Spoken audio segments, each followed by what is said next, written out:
하나님 말씀은 사사기 5장 23절에서 31절까지의 말씀입니다.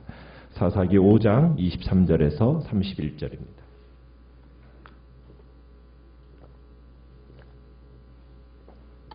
사사기 5장 23절 제가 먼저 읽습니다. 여호와의 사자의 말씀에 메로스를 저주하라. 너희가 거듭거듭 그 주민들을 저주할 것은 그들이 와서 여호와를 돕지 아니하며 여호와를 도와 용사를 치지 아니함이니라 하시도다.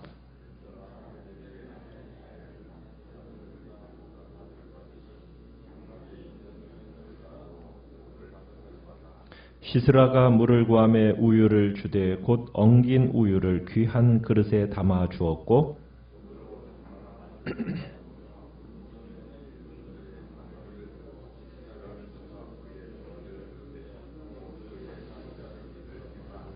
그가 그의 발 앞에 구부러지며 엎드러지고 쓰러졌고 그의 발 앞에 구부러져 엎드러져서 그 구부러진 곳에 엎드러져 죽었도다.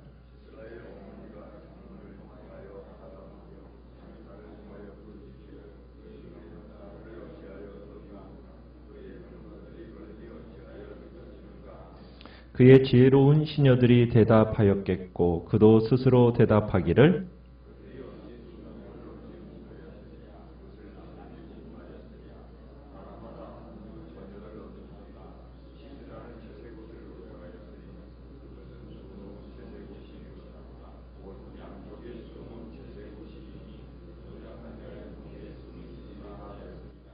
여호와여, 주의 원수들은 다 이와 같이 망하게 하시고 주를 사랑하는 자들은 해가 힘있게 도둠같게 하시옵소서 하니라. 그 땅이 40년 동안 평온하였더라. 아멘. 오늘 말씀의 제목은 헌신하는 자와 함께 하신다라는 제목으로 말씀을 나눕니다. 우리가 지금 드보라의 노래를 보고 있는데요. 오늘 23절에서 27절에서 저주받을 자와 축복받을 자를 대조하고 있는 것을 보게 됩니다. 지금까지는 이스라엘의 절대적인 승리를 노래했다면 드보라가 이제 갑자기 23절에서는 저주를 하는데 지금 어디를 저주를 하고 있습니까? 메로스를 저주합니다. 메로스라는 이 지명은 이곳에 딱 한 번 등장하는 마을 이름입니다. 정확한 위치는 알 수가 없어요. 아마도 전쟁이 진행되고 있는 가나안 북쪽 다볼산과 그리고 기손강 근처에 있는 이스라엘의 성읍이었을 것으로 추측을 합니다. 이 성읍 사람들이 저주를 받는 이유는 무엇입니까? 드보라의 호소에도 불구하고 이 전쟁에 참여하지 않았기 때문입니다.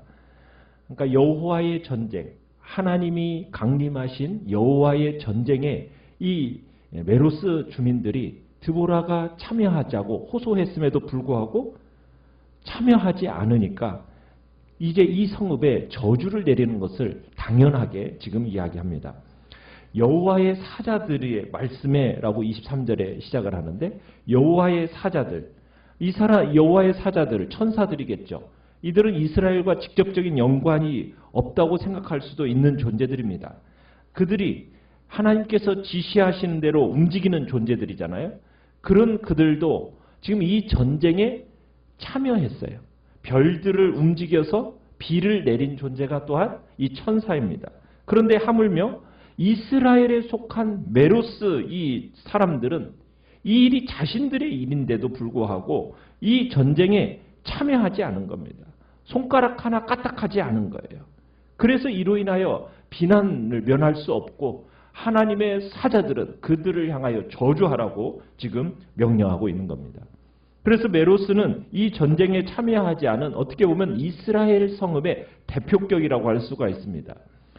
이스라엘 대표격, 자신들의 해방전쟁임에도 불구하고 참여하지 않은 이스라엘 성읍에 대한 저주. 그래서 결국 이스라엘 사람이 아니면서도 이 전쟁에서 가장 큰 수를 세운 사람이 누구냐? 야엘인데 그 야엘에 대한 축복을 기대케 합니다. 선민이라 할지라도 하나님의 택하신 민족이라 할지라도 제 역할을 하지 않으면 뭐가 피할 수가 없습니까? 하나님의 저주를 피할 수가 없다는 얘기입니다. 그러나 이방인이라 할지라도 하나님의 사역에 동참하면 무한한 축복을 누리게 될 것임을 자, 오늘 본문은 이야기하고 있습니다. 24절에서 복받을 여인을 누구를 가리키고 있습니까? 메로스에 대한 저주를 통해서 이스라엘 사람이라 할지라도 전쟁에 동참하지 않은 사람이라면 그들은 저주를 받는다면 이스라엘 사람이 아니면서도 획기적인 공을 세운 이 겐 사람 헤벨의 아내 야엘을 칭찬하고 있습니다. 드보라는 이 야엘을 가리켜서 어떻게 칭송하고 있습니까? 다른 여인들보다 복을 받을 것이다. 장막에 있는 여인들보다 더욱 복을 받을 것이다 하면서 복받은 여인으로 칭송을 하고 있습니다. 이 시스라를 암살한 이 야엘이 이렇게 복을 받아야 할 이유가 뭐예요? 이렇게 칭송을 받는 이유가 뭡니까? 여호와를 도와 지금 용사를 치지 아니한 이 메로스와는 달리 여인이라는 신분임에도 불구하고 위험을 무릅쓰고 친히 용사인 시스라를 거꾸러뜨렸기 때문입니다. 지금 시스라를 어떻게 거꾸러뜨렸는지에 대해서 아주 자세하게 이렇게 설명을 해놓고 있는데요. 시스라가 지금 도망치느라고 몸이 쇠진한 상태 가운데 있어요. 그 몸을 가누지 못하는 그 여인에게 야엘에게 물을 구했습니다. 그러자 야엘이 뭘 줬다고 얘기하고 있습니까? 물 대신에 우유를 줬다고 얘기했어요. 엉긴 젖을 귀한 그릇에 담아 주니까 의심치 않은 거예요. 그런데 이 여인이 갑자기 이제 양손에 차갑고 무서운 것을 들죠. 뭘 들었습니까? 26절에 보니까 한 손에는 장막의 말뚝, 그죠? 왼손에. 오른손에는 무거운 망치를 딱 들은 거예요. 그리고는 이 시스라에게 접근합니다. 그리고 야엘의 손이 어떻게 보면 그저 장막에 거하는 여인의 손이 아니라 어떻게 보면 여호와의 군사의 용맹스러운 손길이었음을 보여주고 있어요. 다가가더니 시스라의 머리에다 대고 장막 말뚝을 박는 겁니다. 어떻게 보면 잔인하다고 볼 수가 있는데 여기서는 잔인함보다는 비장함과 엄숙함마저 감돌고 있는 겁니다. 이스라엘의 철천지 원수 시스라, 그 시스라가 여인의 손에 거꾸러지는 모습을 상세하게 묘사하고 있어요. 여호와의 적들이 당할 그 심판이 정당하다라는 그 정당한 대가가 요구되어진다라는 것을 결국 보여주고 있는 겁니다. 자, 그런데 그 시스라가 27절에 보면은 엎드러져 죽는 모습을 반복적으로 슬로우 모션으로 그려지고 있어요. 그렇죠?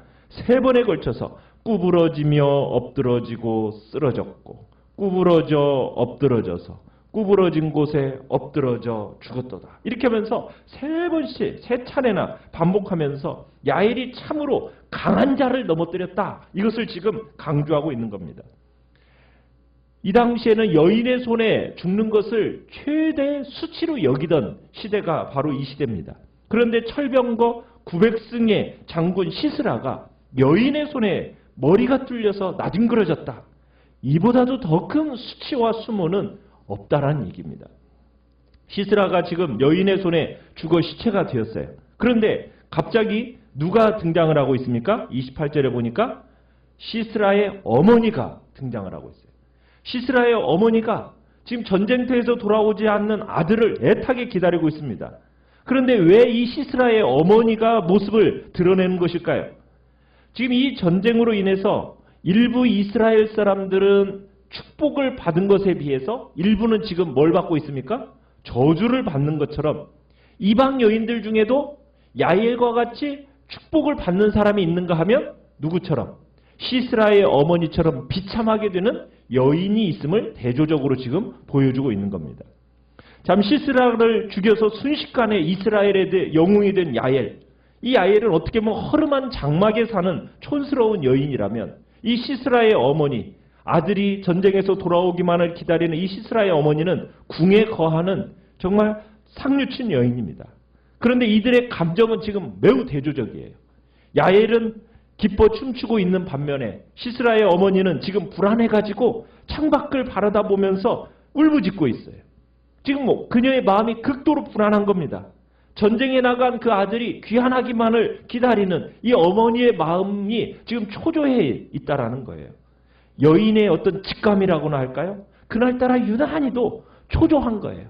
그래서 이 어머니의 마음이 뭐 어디에 잘 표현되어 있느냐면 이렇게 있죠. 그의 병거가 어찌하여 더디 오는가? 그의 병거들의 걸음이 어찌하여 늦어지는가? 하면서 이 더디 오는 병거와 더디구는 이 병거 바퀴에 그 이미지에 응축되어 있는 겁니다. 그러자 그 옆에 지혜 있는 시녀들이 대답을 하죠. 뭐라고요? 별일 없을 거라고. 너무나도 많은 노획물을 가지고 오느라고 늦어지는 것이라고. 그렇게 대답을 하니까 시스라의 어머니도 그럴 거라고 스스로를 위로해 봅니다. 참으로 시스라의 어머니와 그 시녀들이 함께 이제 노래하듯이 시스라와 그 군대의 승리를 격려합니다. 뭐라고 30절에 얘기를 하고 있습니까? 시스라가 전쟁에서 이기고 많은 전리품을 얻었기에 그걸 나누느라고 지체한다 하면서 어떤 상상을 하는 거예요. 전쟁이 끝나면 그 당시에는 처녀들을 포로로 끌고 오는 경우가 다반사였는데 아마 시스라 군대가 한두 처녀들씩은 다 나누어 가지고 올 거라 그런 추측을 하면서 지금 나름대로 상상을 해요. 그런데 이 상상과는 지금 어떤 일이 일어난 거예요? 전혀 반대되는 일이 일어난 거잖아요. 야엘의 장막에 말뚝에 머리가 박혀서 꼬꾸라져 있는 이 시스라의 처지를 모른 채 그저 처녀를 얻고 돌아오는 시스라의 모습을 정으로 상상하는 시스라의 어머니, 그 모습은 어떻게 보면 처참하다 못해서 동정하기까지, 참으로 동정까지 가는 그런 모습이라고 할 수 있습니다. 자, 이날의 전쟁과 이 전쟁이 후방에 있는 사람들에게 어떤 영향을 미쳤는가를 이 드보라가 묘사하고 31절에 마지막으로 결론적으로 소망의 노래를 하면서 마칩니다. 뭐라고 얘기합니까? 여호와여, 주의 원수들은 다 이와 같이 망하게 하시고 주를 사랑하는 자들은 해가 힘있게 돋음같게 하시옵소서. 드보라는 이스라엘을 대적하는 모든 적들은 이 시스라처럼 비참한 종말을 맞게 해달라고 그렇게 간구를 합니다. 대신에 여호와를 사랑하는 사람들은 어떻게 되게 해달라고요? 해가 떠오르는, 힘차게 떠오르는 그 태양 같게 해달라고 지금 그렇게 기도를 하고 있어요. 여호와를 사랑하는 자들, 누구를 얘기하겠습니까? 야엘과 드보라와 바락 같은 그런 이 부류에 속하는 사람들, 정말 하나님의 전쟁을 위하여 힘써 자신을 헌신한 그 하나님을 사랑하는 사람들, 그 사람들에게 이 어두운 세상에 빛을 주고 정말 생명을 선사하는 자들이 되게 해달라고 지금 하나님 앞에 부탁하면서, 하나님을 사랑하는 자들은 이런 존재들이다. 어떤 존재들이라고요? 정말 해가 힘있게 돋음 같은 존재들이 어떤 사람이다? 하나님을 사랑하는 사람들은 바로 이런 존재들이라고 지금 얘기하고 있는 겁니다. 이런 전쟁이 있은 후에 이스라엘은 몇 년 동안 평온했습니까? 40년 동안 전쟁이 없이 평온했습니다. 40년은 뭐라고 얘기했어요? 한 세대를 상징하는 숫자라고 말씀을 드렸죠. 드보라가 활동하고 바락이 사사로 군림하고 있는 그 40년의 세월 동안 이스라엘은 평온했습니다. 드보라는 어떻게 보면은 사사 중에서도 가장 긍정적으로 묘사되고 있는 최고의 평가를 받는 사람이 바로 이 드보라입니다. 이 드보라에 대해서는 어디에도 부정적인 평가를 우리가 찾아볼 수가 없어요.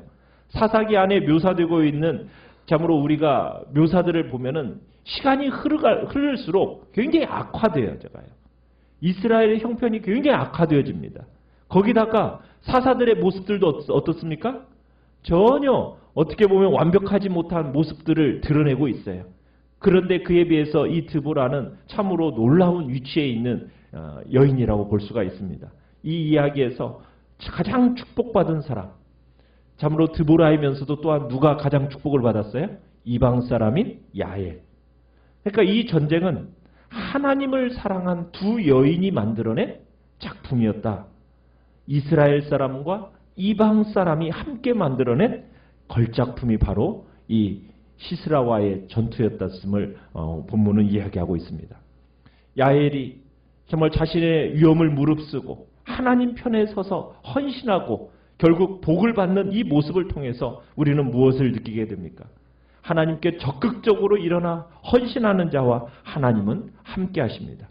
그리고 그 하나님을 위하여 헌신하는 그 사람의 삶을 하나님은 선하게 인도하고 계심을 우리는 볼 수가 있는 겁니다.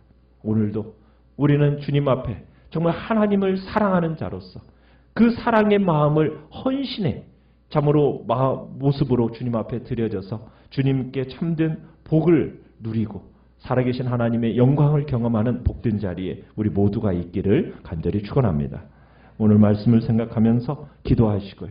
연약한 우리의 지체들을 위해서 기도해 주시고 다가오는 주일을 위해서 기도해 주시며 또한 주께서 하나님의 거룩한 나라가 주의 백성들을 통해서 이루어져가는 하나님의 영광의 역사를 놓고 계속 기도해 주시기 바랍니다. 계속 기도해 주시기 바랍니다.